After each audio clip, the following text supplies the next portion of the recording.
안녕하세요. 최근 정부가 추진하는 자사주 소각 의무화, 이것 때문에 관심이 아주 뜨거운데요.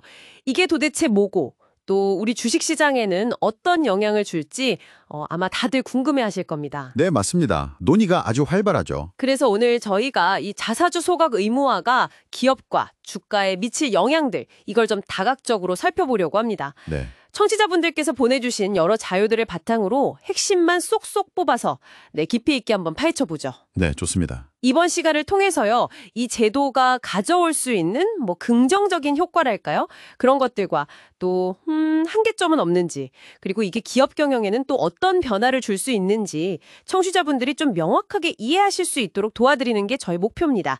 자, 그럼 바로 시작해 볼까요? 네. 우선 제일 궁금한 거, 이 자사주 소각 의무화가 왜 주가 상승 기대감을 갖게 하는 건지 그 원리부터 좀 짚어주시죠. 네, 간단히 말하면요. 기업이 자기 회사 주식, 그러니까 자사주를 사들여서 이걸 그냥 없애버리는 겁니다. 소각이니까요. 아, 그냥 없애버린다. 그렇죠. 그러면 당연히 시중에 유통되는 전체 주식수가 줄어들게 되죠. 주식수가 줄어든다. 네, 그렇게 되면 예를 들어 주당 순이익, EPS 같은 거 있잖아요. 이런 지표들이 자연스럽게 좋아집니다. 분모가 작아지니까요. 아, 네네. 수치가 좋아지겠네요. 그렇죠. 그럼 투자자들 입장에서는 이걸 이 회사가 주주 가치를 좀 신경 쓰는구나 하는 긍정적인 신호로 받아들이게 되는 거죠. 실제로 그래서 그런지 이 법안 추진한다는 소식만으로도 자사주 비중 높았던 곳들, 신영증권이나 부국증권 같은 데는 주가가 확 뛰었잖아요. 맞습니다. 단기적으로 신용증권이 18% 넘게, 부국증권은 거의 상한가 가까이 29.9%나 올랐었죠. 그만큼 시장이 기대감이 크다는 걸 보여주는 사례였습니다. 정말 기대가 큰데요. 네, 근데 여기서 이제 좀 흥미로운 지점이 나옵니다. 그 기대감이랑 실제 효과 사이에 약간의 차이가 있을 수 있다는 거예요. 아, 차이요? 어떤? 그러니까 발표 자체는 분명 호재로 작용해서 단기적인 심리를 자극할 수 있는데 이게 꼭 모든 기업에서 지속적인 주가 상승으로 이어지진 않더라는 겁니다. 아, 그런가요? 네, 저희가 본 자료 중에 최근 1% 이상 자사주 소각을 공시한 기업들 한 85개 정도로 분석한 게 있었는데요. 결과를 보니까 공시 이후에 주가가 오른 곳은 28곳뿐이고 나머지 57곳은 오히려 주가가 떨어졌어요. 오, 생각보다 오른 곳이 적네요. 절반도 안 되는데요. 그렇죠. 상당히 좀 의미심장한 결과인데 왜 그럴까 분석을 해보면요. 몇 가지 이유가 있어요.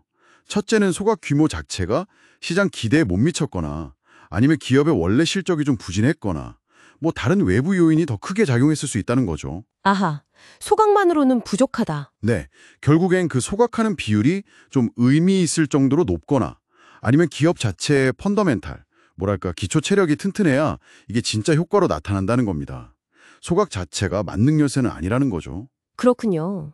기대는 큰데 효과는 좀 제한적일 수 있다. 기업마다 상황이 다르다는 말씀이시네요. 정확합니다. 이게 또 보니까 기업들의 그 경영권 방어 전략에도 영향을 준다고 하던데요. 이건 어떤 내용인가요? 네. 그것도 아주 중요한 포인트입니다.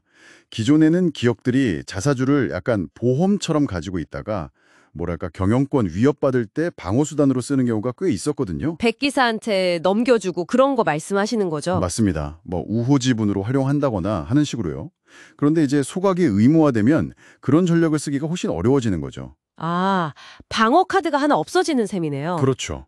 물론 자사주를 소각하면 전체 주식수가 줄어드니까 최대 주주 지분율 자체는 올라가는 효과가 있어요. 그건 맞는데 하지만 이제 유사시에 쓸 수 있는 유용한 카드가 사라지는 거니까 전체적인 지배력 유지 측면에서는 오히려 좀 부담이 될 수도 있다. 이런 분석도 나오고 있습니다.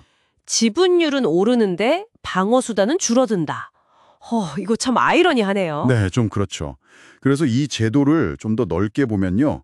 단순히 개별 기업 주가 부양 이걸 넘어서서 한국 증시 전체의 문제점 있잖아요. 그 코리아 디스카운트. 네, 고질적인 저평가 문제. 그렇죠.